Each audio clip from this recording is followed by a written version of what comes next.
Welcome to the Secure Start podcast. One right person really brings about a change.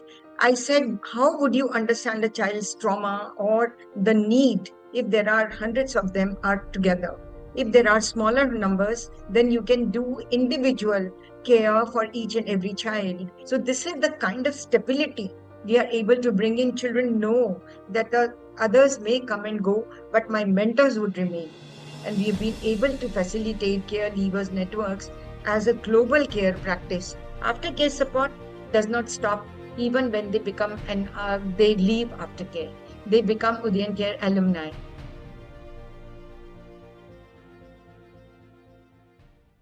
Welcome to the Secure Start podcast.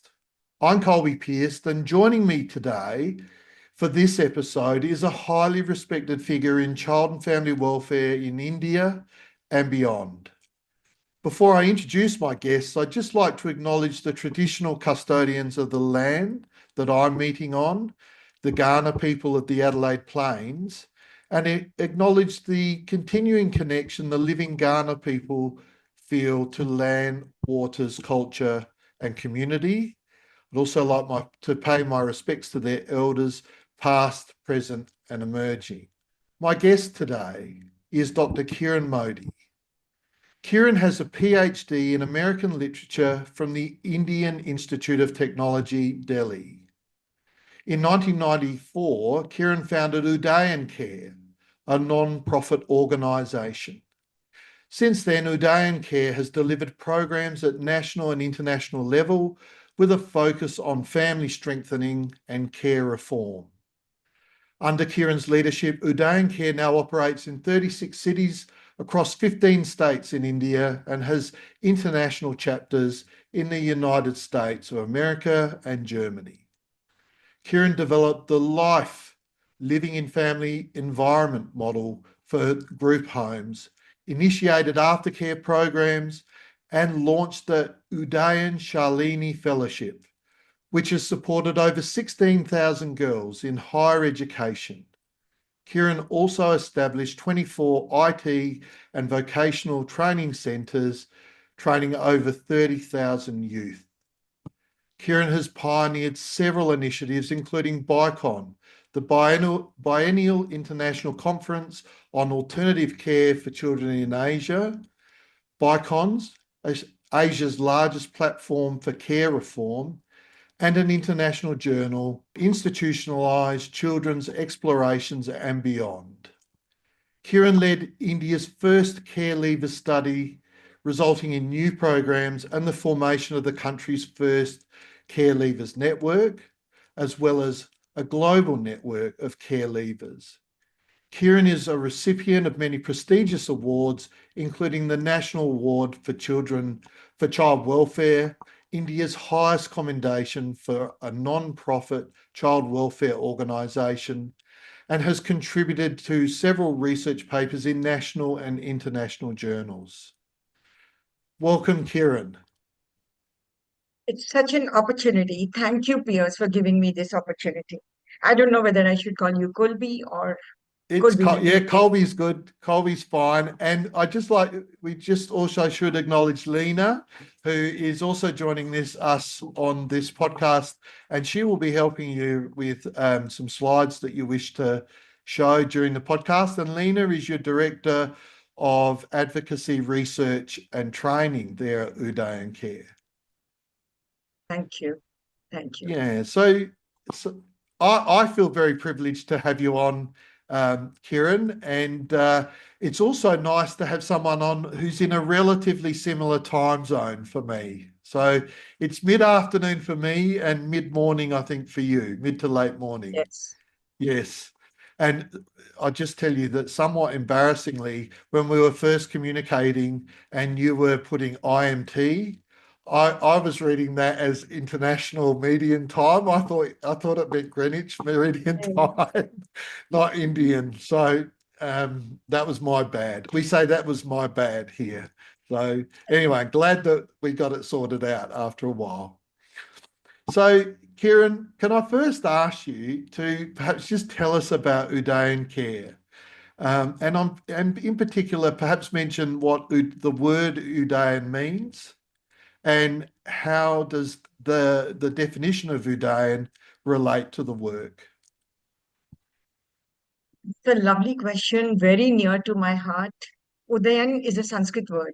It means eternal sunrise or a new beginning. At Udayan Care, this is the essence that guides everything that we do. We strive to bring light into the lives of children, youth, and women who have experienced deep vulnerabilities. We were founded in 1994 and we have three major verticals. And I would just like to tell you family strengthening actually it anchors all our programs. In all these verticals, we are looking at how do you strengthen the families so that children do not remain vulnerable, they don't get separated from the families. So first silo, as you can see, child protection and alternative care, under which we have many programs. What you mentioned also, the group home model, which is called GHAR. GHAR means, children's homes. Then there Mhm. is aftercare. There are several programs for care leavers. In the second vertical, which is education, skilling, and employability, you've already introduced this to the audience, but I would just like to reiterate Shalini Fellowship Program and the Information Technology and Vocational Training Program. They are looking at vulnerable girls from the communities, youth, and empowering them as per their capability, higher education, vocational training, and finally getting into employment. The third silo, which is very, very near to my heart, because I'm also realizing again and again, just service delivery will not make systemic change. How do you bring about that systemic change? That's why we started this vertical, and I'm so glad that Lena is here with me. She's heading this department. Art means advocacy, research, and training. So we've been doing a lot of consultations and seminars. You've already mentioned biennial conferences, and I'm so happy to say that in October of this year, 2025, we will be having an international conference. This will be the sixth one in Malaysia. We take out an academic journal you've already mentioned, and I always like to say that it's a niche journal, because it's not about social work, it's not about child rights, it's actually about children who are without parental care. How do you strengthen the communities so that every child gets a family like environment to grow up in? Then we've been conducting a lot of research studies. Almost 100 research papers have been published in different journals, including our own, and trainings, which is again very, very important because we are working with several governments in India where we are training the child protection functionaries into delivering their work even better and learning from them as well. So it's not only we are training, we are also learning. And I would just like to say that, children without parental care, when they get all these opportunities, the underserved children and youth, they can really go places. That's lovely. Yeah, it's such an awesome um, endeavor or endeavors, array of endeavors that you're doing for vulnerable children and young people. And I'm very pleased to be able to hear about it today. And you said something in there that is interesting to me, and it's I think it's important to acknowledge that just when you said just doing providing a good service or service provision alone doesn't necessarily bring about systemic change. We do need um, to be doing research and advocacy around the work that we do. Um, and I was introduced to an interesting term by a recent guest, which was pracademic, by Oh, which academic. by which she meant, yeah, being both a practitioner and a researcher, being and Wow. doing, but and connecting that. And her name was Lisa Etherson. She talked about shame containment theory, but it was new to me. And I think she was making the point that.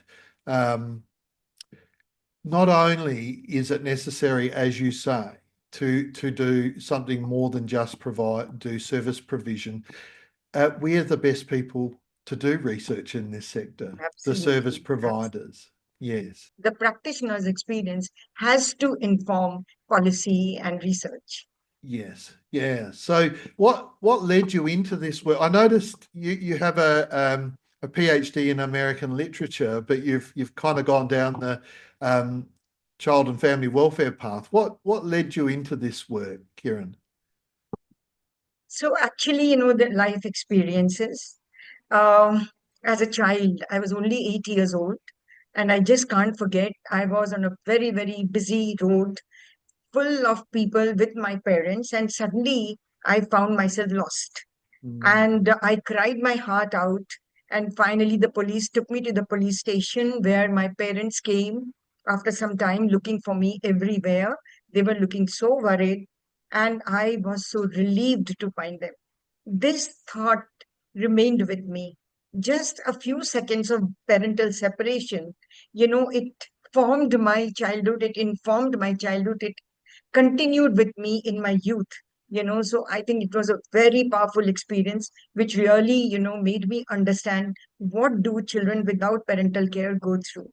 mm, And then, a quirk of a fate, I had personal tragedy, and from the world of literature, suddenly I was thrown into the world of reality, and I realized uh, I need to do something. And especially when I found that my son was doing so much with his meager income in America, I really need to take that work forward.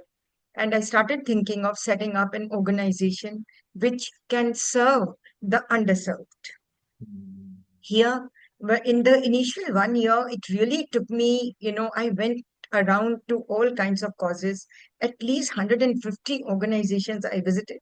In one of my visits to an orphanage, there was a child who just took hold of me and said, "Please take me home." oh, That remained with me. That mm, remained with me, and my childhood trauma of that parental separation came back to me. And I said, "Here is something that I want to do." And that's where, in India, the model of children's homes were always, even the Juvenile Justice Act was talking about 100 children's homes. So largely, children were very big homes, and they were little away from society. Based on all that, and my personal belief in that the family model has to be there, we set up our life Udayan Cars, means living in family environment. That was my first venture into the development sector. mm.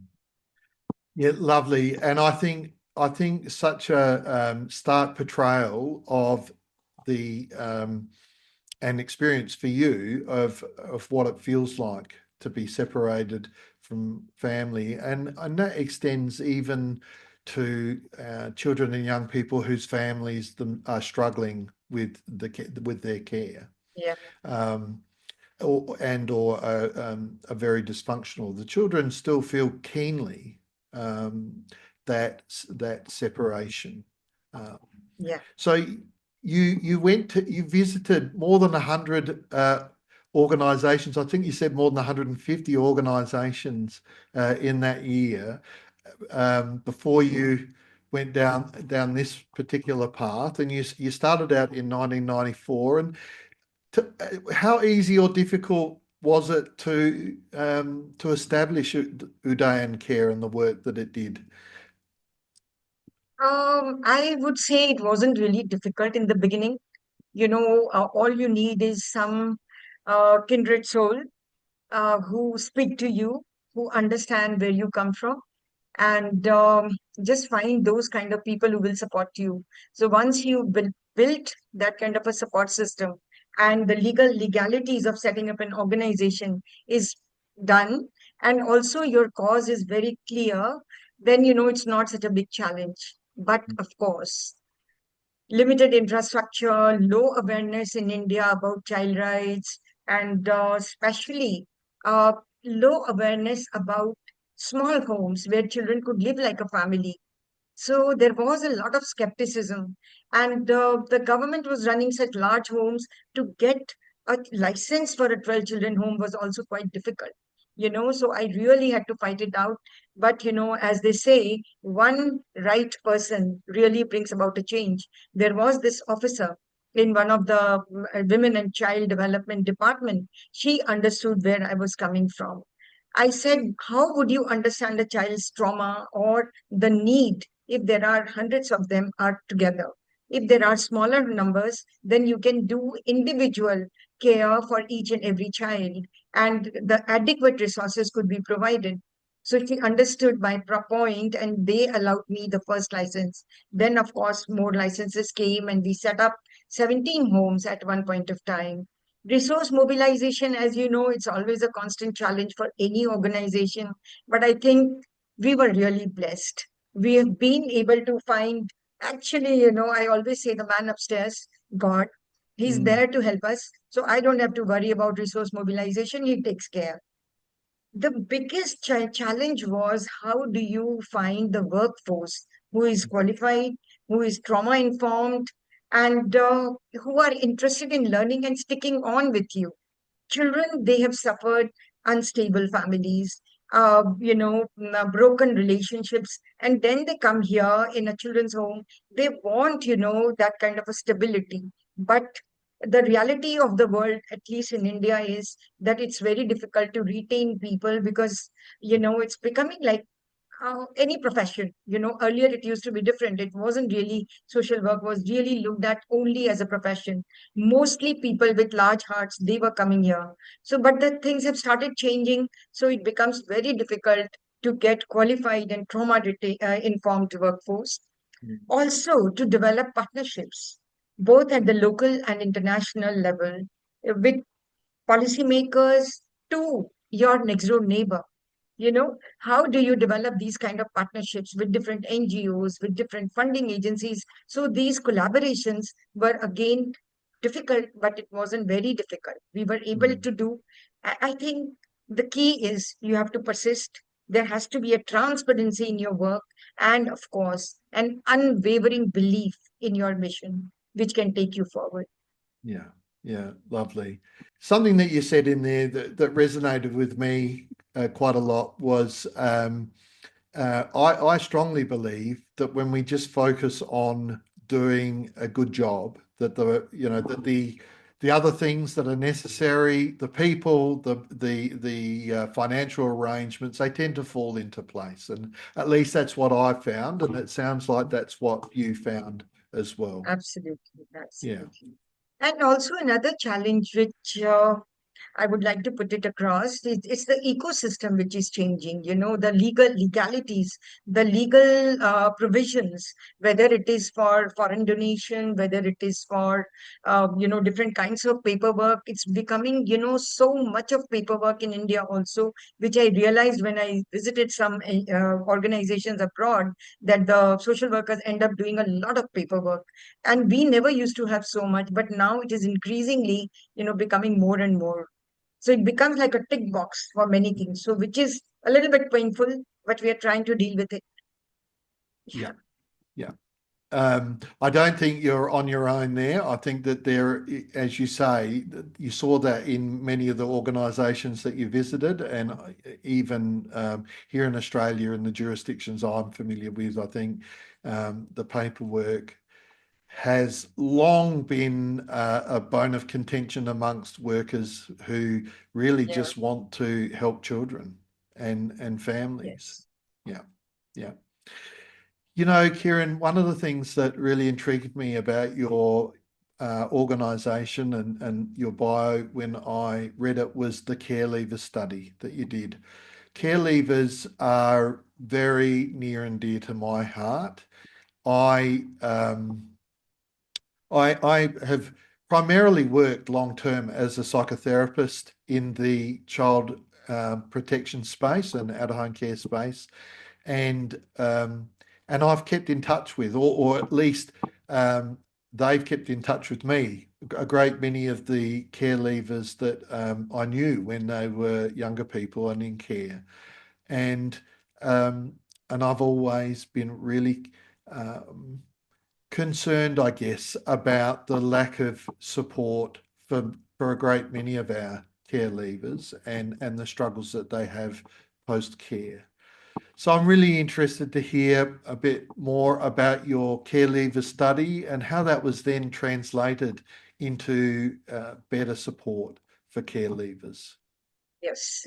Since, as we've been talking about, both of us agree that, practice should inform your research and, your advocacy. So after running these homes for so many years, and where children were growing up 18 and then they were given aftercare, so they were supported fully.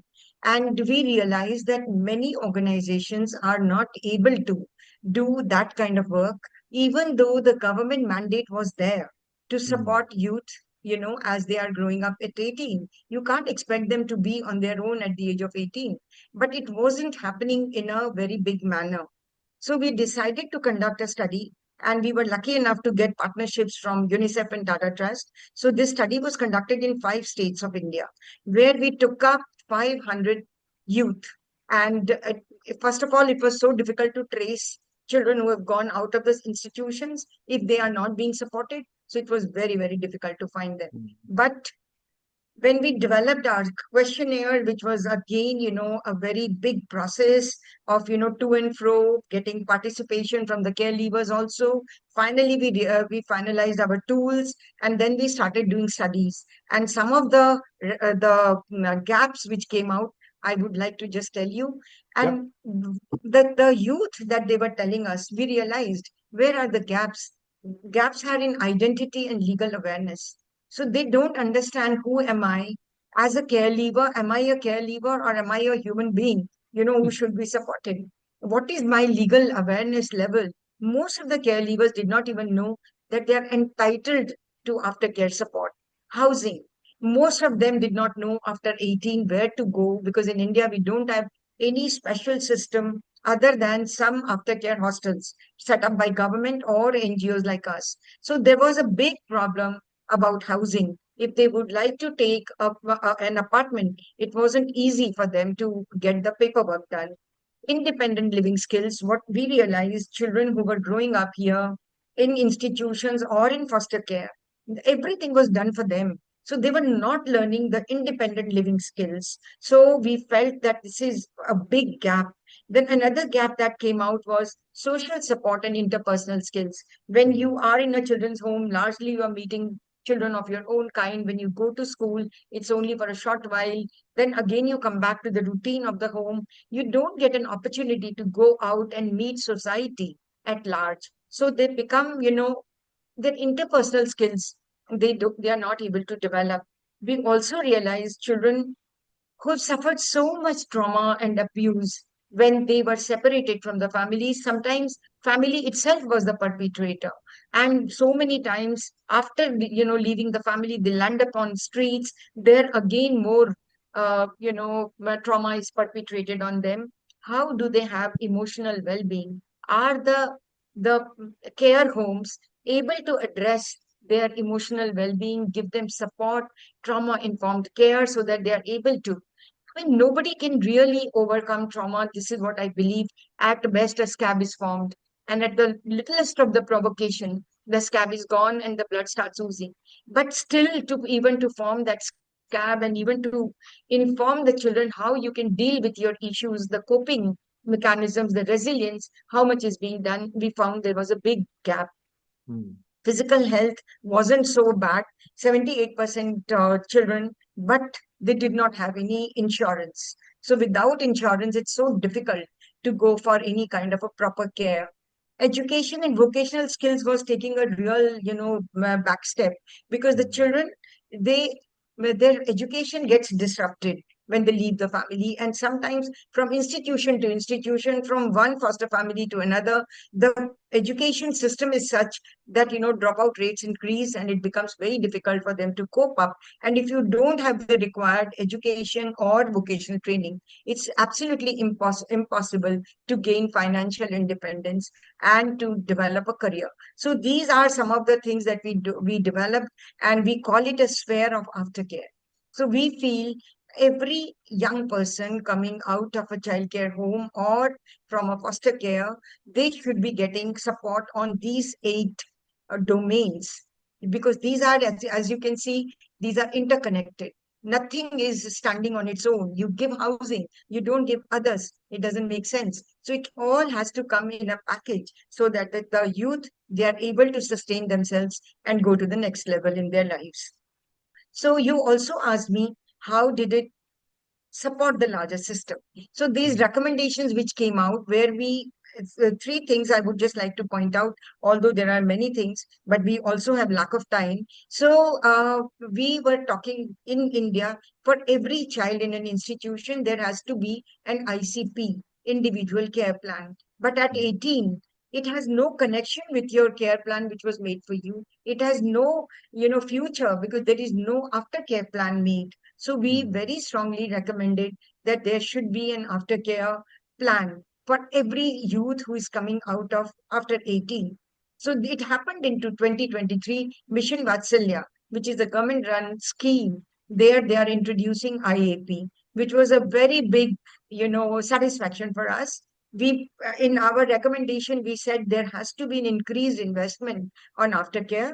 They were giving only 2,000 rupees per youth, and 2,000 rupees is so Mm. measly, and nobody can survive on that. So we requested you make it more. So from 19 pounds now it is 38 pounds per month, which is still quite measly, but still, because there are homes which are being provided, so they are able to maintain.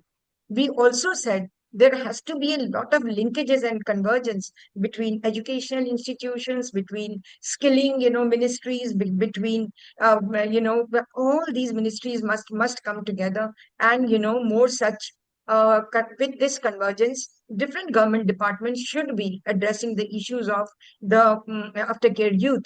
And again, the Mission Vatsalya talks about it. We also said, how do you strengthen the voices of caregivers? Before that, there was no caregivers, sorry, network here. So I mean, I feel very happy that we were the instrument by which many caregivers came together, and they set up platforms for peer networking and mentoring and supporting each other. We also talked about that there should be proper aftercare guidelines. Of course, in the law it is mentioned, but without a proper guideline, how do anybody function? So I'm so glad that now state level guidelines are there in many states, as many as 13 states, and others are also developing their own guidelines. So actually, care, aftercare, and care levers is becoming a word which people have started understanding and recognizing. We also did at our level many models we developed to support caregivers. So this evidence that we created helped us in incubating programs, because again, as I've been saying, practice informs research, and research should inform practice, because if you don't bring back those learnings, there is no point. So we started our aftercare outreach program in 2020, and here, in states of India, we are taking care levers and supporting them for their next level on those 8 domains that I showed you in the sphere of aftercare. Then we have started caregivers networks, which I've already told you. And now the caregivers are themselves, putting it forward in many states. Caregivers themselves have set up such, networks. Many states, NGOs are also coming forward. Even UNICEF has been a very big driver to bring caregivers networks. And we started a fellowship, which is a very, very beautiful fellowship. It is called LIFT, Learning in Fellowship Together.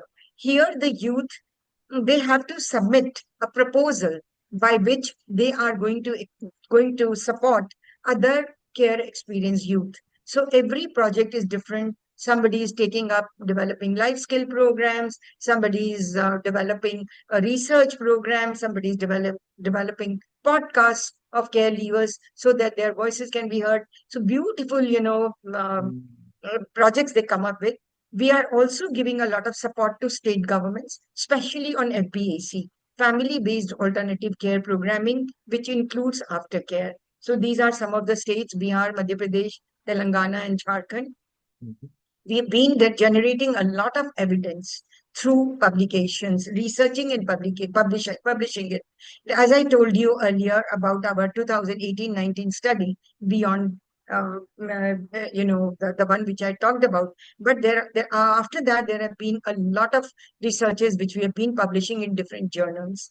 So, in a way, care levers, we started very, very locally, but we were very lucky that we had other partners joining in, international partners, and we have been able to facilitate care levers networks as a global care practice. So some of Australian care levers are also part of it. We also realized that families need to be supported. If the families are supported, if the children are integrated with the families, why would they leave the families? So we started programs which is called Fit Families Together. It is working in three different localities of Delhi, and where we are working with families so that the children who have been sent back from institutions can get properly integrated. And how do you prevent further separation? So these are some of the programs which actually emanated from the research study. We have already talked about this particular journal, and this journal is doing very well. And we also do a global monthly news wrap up. So if you see, 25 plus research studies have been conducted, 93 plus research papers and articles have been published, and global monthly news wrap up. I'm really proud that Sage Publishers, they are our partners, they are world famous publishers, they are our partners for this journal. In advocacy, I've already talked about, you also mentioned BICONs, and first Care Levers Convention was done. It was an international Care Levers Convention. After that, it was followed by the second one. So actually, our practices can improve if there is advocacy, evidence generation, and research all feeding into one. So this slide, actually represents that. Kiran, I'm just sitting here gobsmacked, we say, or in awe. That it is remarkable, truly remarkable what Thank you. you've achieved. I come from a sector where a jurisdiction, sorry, where sector organisations and sector supports are very fragmented. And seeing what you're doing in Udayan Care, in terms of providing a therapeutic family environment for children and young people who are separated from their parents or can't reside with their parents for whatever reason, through to support post-care, integrated with education. We Yeah, know everywhere that education is one of the absolute keys to rise out of poverty, but also for our children and young people to have normal lives post care. So it's remarkable what Udayan Care and you have achieved. And another thing that you said very early on that I want to just mention, because I agree with it very much, where you said children don't get over trauma. At best, it scabs over, and I think if I heard you right, you were saying, um, depending on what happens after, and particularly after care, that the scab can be picked away or otherwise. And yeah, I use the term enduring sensitivities. I think we all impacted in some way, or at least shaped by our childhood experiences. And I hear a lot about trauma recovery, trauma repaired, as if we can achieve an outcome where it is as if the trauma did not occur.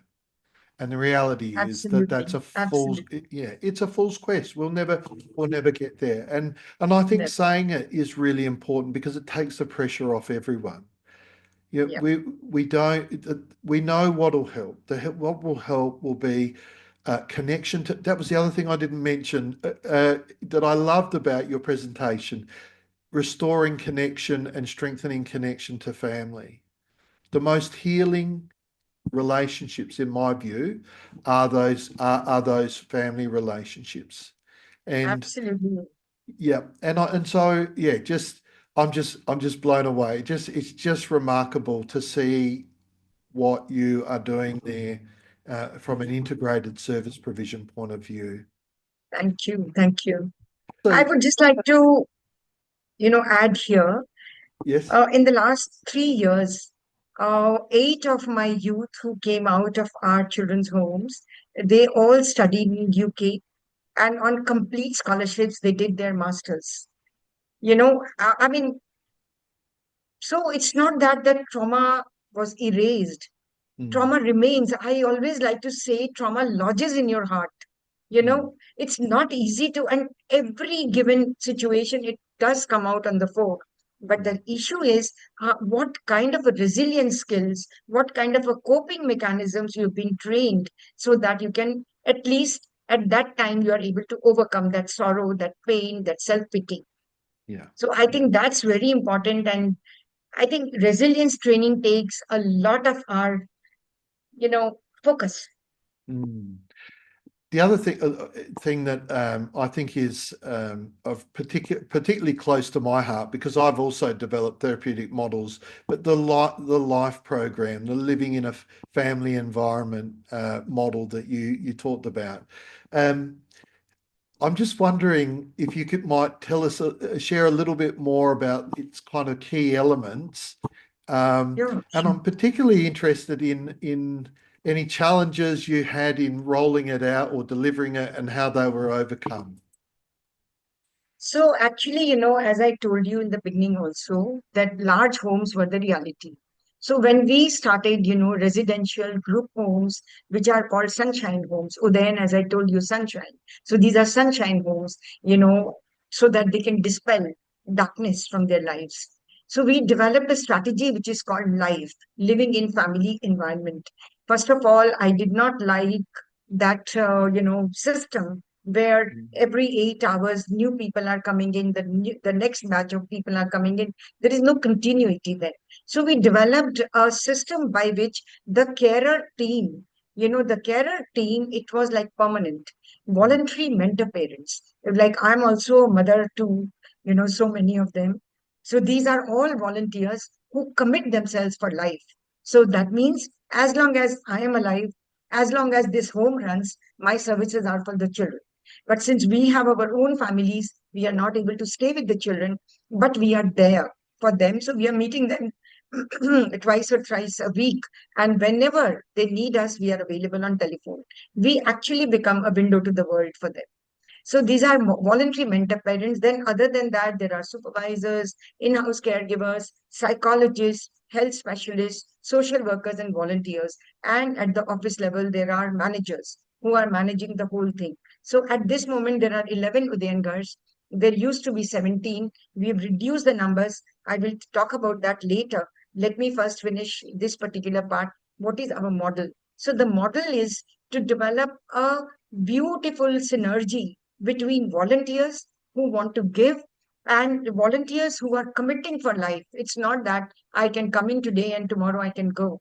And the professional workforce. Then, community ownership.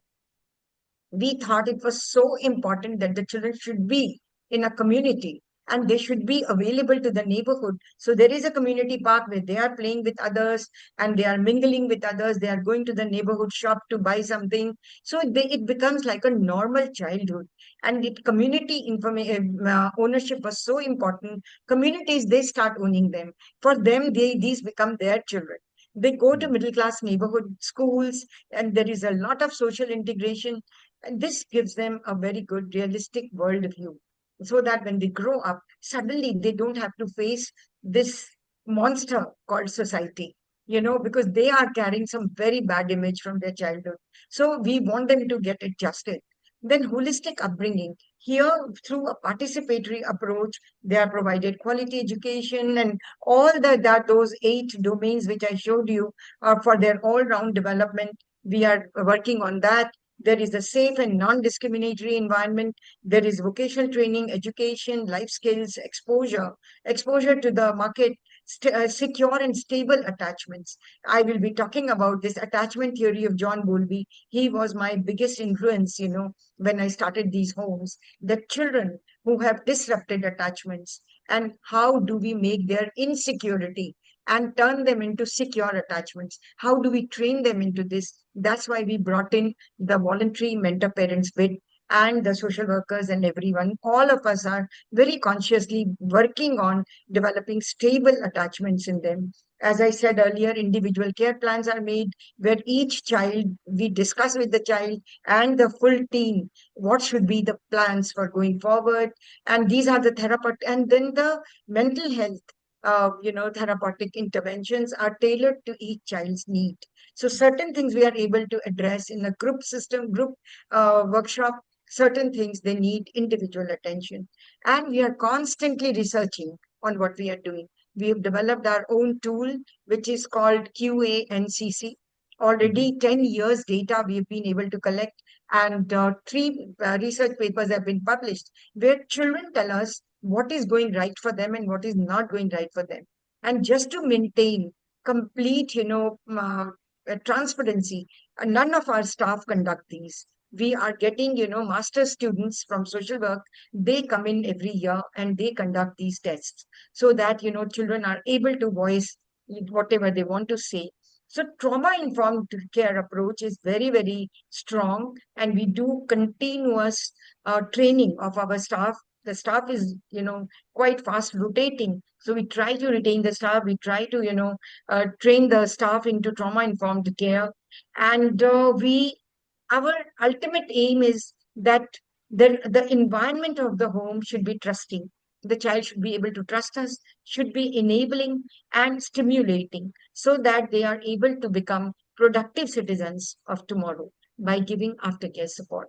Aftercare support does not stop even when they become they leave aftercare. They become Udayan Care alumni, and we continue to handhold. I'm very happy to say more than 2,000 children have come out of our homes, and we've got at least 100 children who are married without our support. Wherever they needed our support, we were there to give them away in marriage. And we have got more than 70 grandchildren in the family. And I must say about the mentor parents, we are 29 mentor parents who are looking after these children like our own and long term. Dolly Anand, I mean, she really brings me so much joy. Now she's 84. She joined me when she was 60. Oh Even my at God. the ripe age of 84, she goes to the children's home, talks to them, makes them, see the sense, and, discusses things with them. So this is the kind of stability we are able to bring in. Children know that the others may come and go, but my mentors would remain. So that's a very big feeling, of stability and security for the children. So this is our therapeutic model. It's remarkable. I I was just I was kind of blown away at the voluntary mentor parents, and um, what a remarkable thing to do to provide, because you're right, in any jurisdictions there is always mobility of professionals, but to have that stability of connection through those voluntary mentor parents. And I guess they get you're one, you were saying, Yes. I guess you get so much joy out of that as well. Oh my God, you've said the same words which each and every mentor parent says, because there is no monetary outcome for them. It's only sheer giving. So whenever you ask them, you do so much, what do you gain return? They said, what can we give them? The amount they give us back. Yeah. Their love, their trust, just to, I mean, Lena here, she has started working so much with the aftercare youth, and all of them have started calling her Mama, Mama. And they go and land up at her house, because they know here is this Mama who will be available to me. So I think this kind of a feeling is so important for children to have that secure base where they can turn to. And I think it is. Yeah, absolutely. Sorry, I was still thinking about the mean. It just gives your life so much meaning to be giving to Absolutely. vulnerable young people who otherwise wouldn't have. these wouldn't necessarily have these stable and lasting connections that are so important for their growth and development. Absolutely. I could do a whole podcast with you just talking about the voluntary mentor parents, I think, and their relationships with the children. But sadly, we need to move on a little bit. And my last question to you, before I give you the opportunity to ask me a question, if you like, but my last question to you is, what advice would you give to an organisation that is trying to implement a model of care? So, these are some of our ideas that we've been using.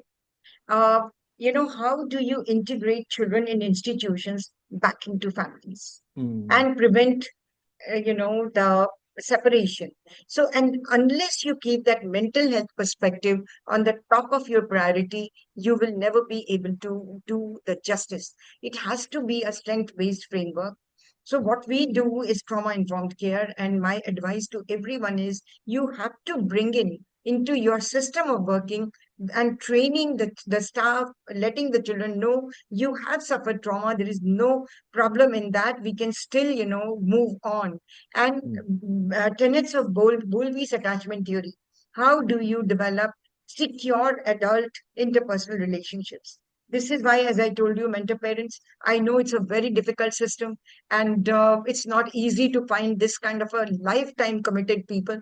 But I always say, if we could get them, I'm sure out there, hundreds and hundreds of them. You just need to mm, be on the lookout. You need to provide opportunities. People would be coming. They would be willing to get trained.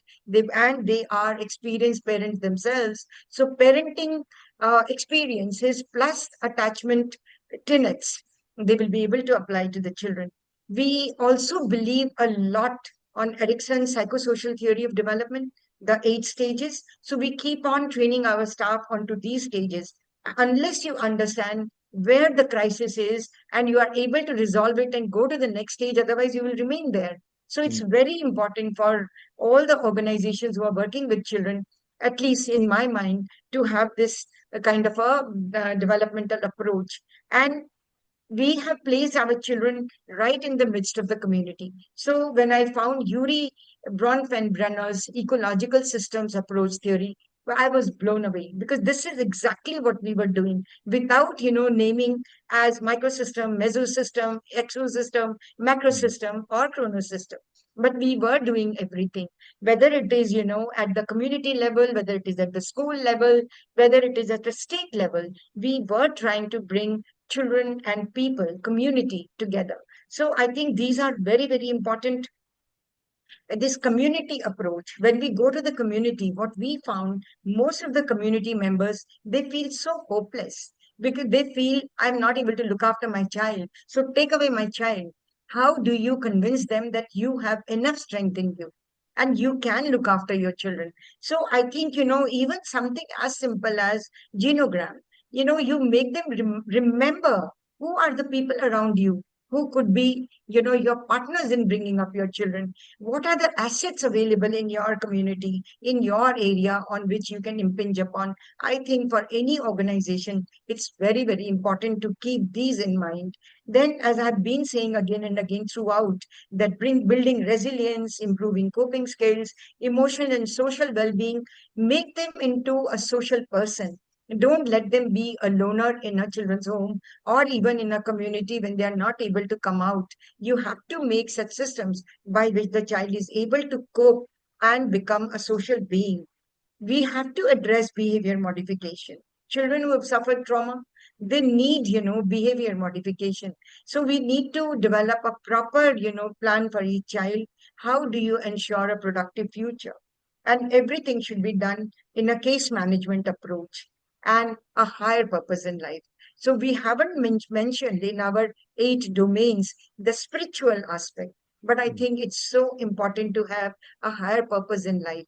And that the moment, anybody who has suffered, they start feeling a higher purpose in their lives, their hope and faith goes up. And Mm. that's what we are here for. And that's what all the organizations should be aiming for. This is my firm belief. Yeah, it reminds me a little bit of what I was saying about the house mentor parents as well. Um, when our life has meaning, yeah, we thrive, and that was very much the message of Viktor Frankl, the author of Logotherapy and survivor of Auschwitz and other concentration camps during the Second World War. So yeah, and very again another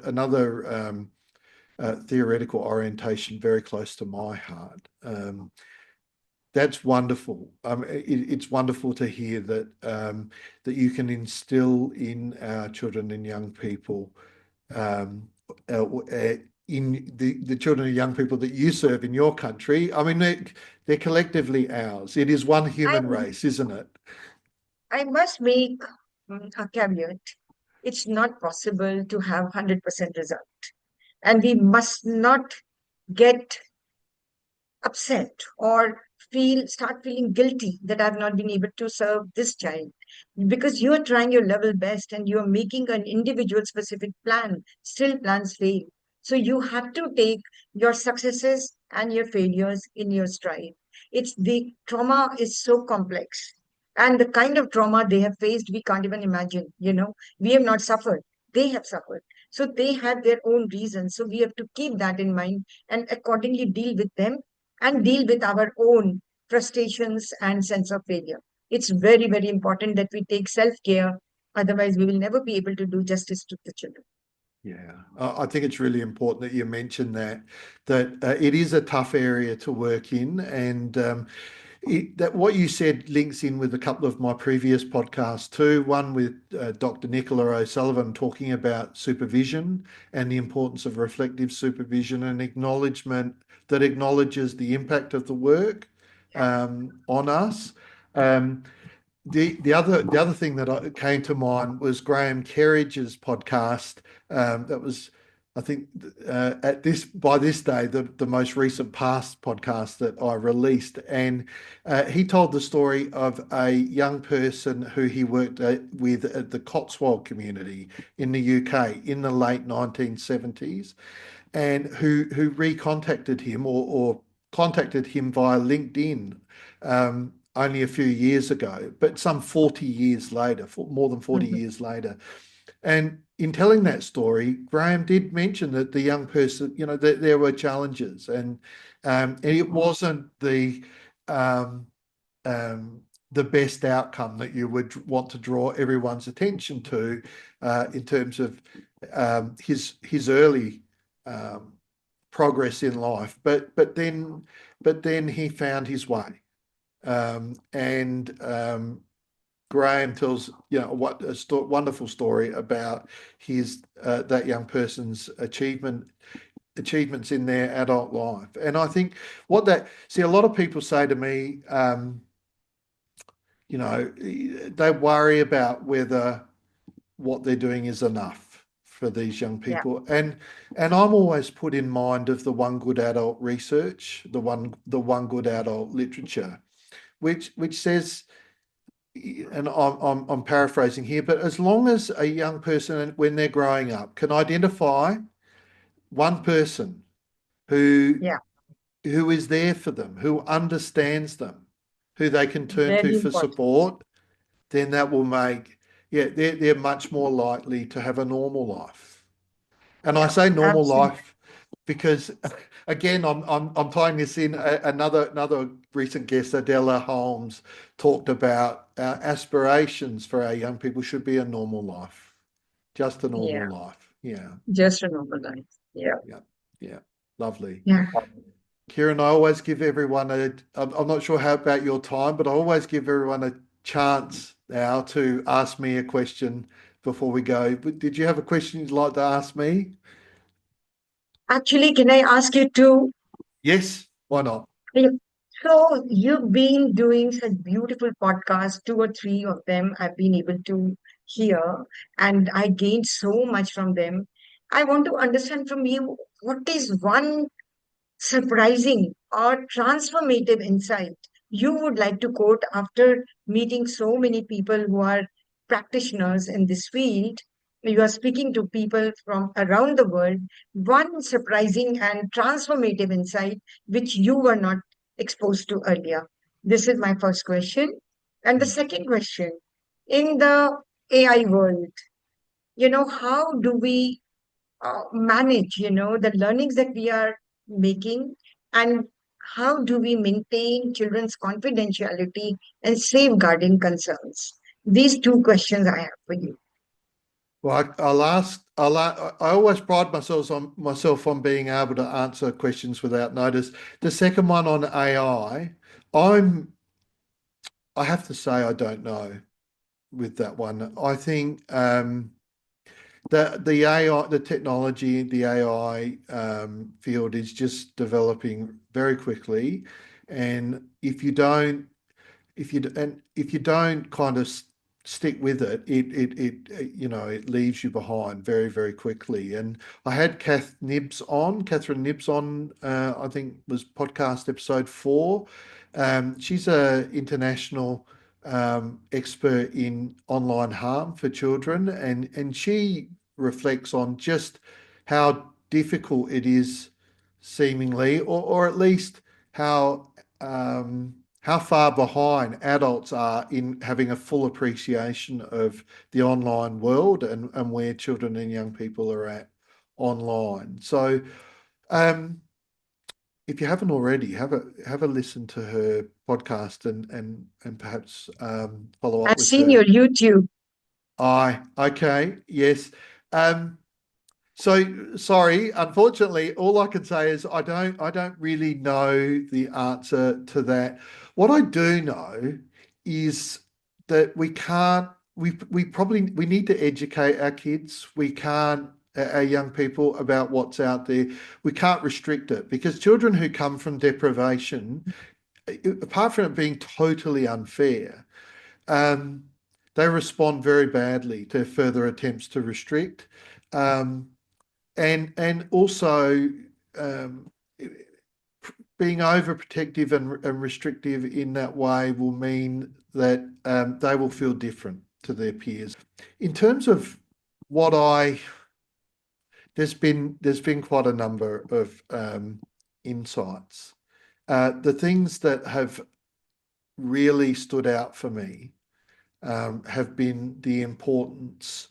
Well, I came into doing this very much of a mind that you need to have time. You need to take time to think about what you're doing. If you Yeah, don't take time to think about what you're doing, then your work becomes very heartless and procedural.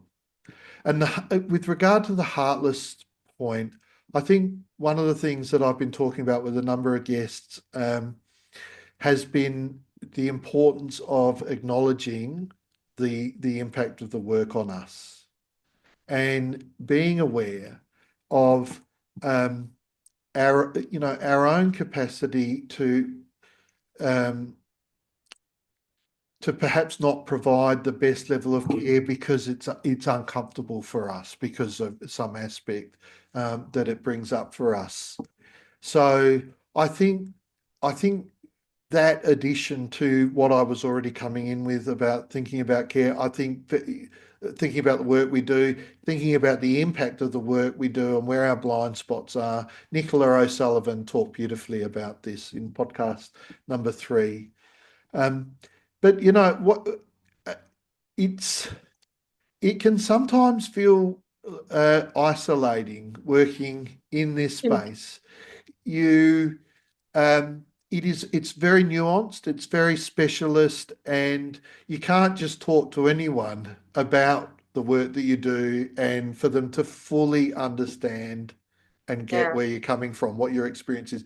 So the overwhelming experience that I take out of this is um, I'm surprised that so many people want to speak to me for a start, and it's just a great experience to talk to people who um, who are like-minded and have a similar experience of the work. Great. Thank you. Thank you. There's so much of learning here. Yeah. Well, and thank you. Look, it's just been wonderful to have you on board today, Kiran. Um, Perhaps can you just tell people, our listeners, where is the best place to access more information about Udayan Care? Yeah. So we are headquartered in Delhi. And as you said, we have expanded our wings to almost every part of India. And the website is there, www.udayancare.org. O-R-G. So people can always find us. They can find me, Kiran Modi. I'm on LinkedIn. I'm everywhere. So they can find me. I'm always available. Mm. I'll put those links on the podcast. Um, Yeah. the audio and the video that's on YouTube. Look, Kiran, again, thank you very much for appearing. Um, I, I'm going. My plan at the moment is to listen back to each of the podcasts that I'm doing in a little while, and write down all the questions that I would have liked to have asked you today, but didn't have Yeah. time. It's scheduled to do that. So I wonder if you would be happy for me to recontact you at some later date to ask you a few more questions. Absolutely, more than happy because it makes me also reflect. And like you said, you need time to reflect on what you're doing. I'll Yeah. be more than happy. And especially, our transitioning from the institutional care model to the family-based care. Today, we didn't have enough time for that. No. I would really No. love to talk about that.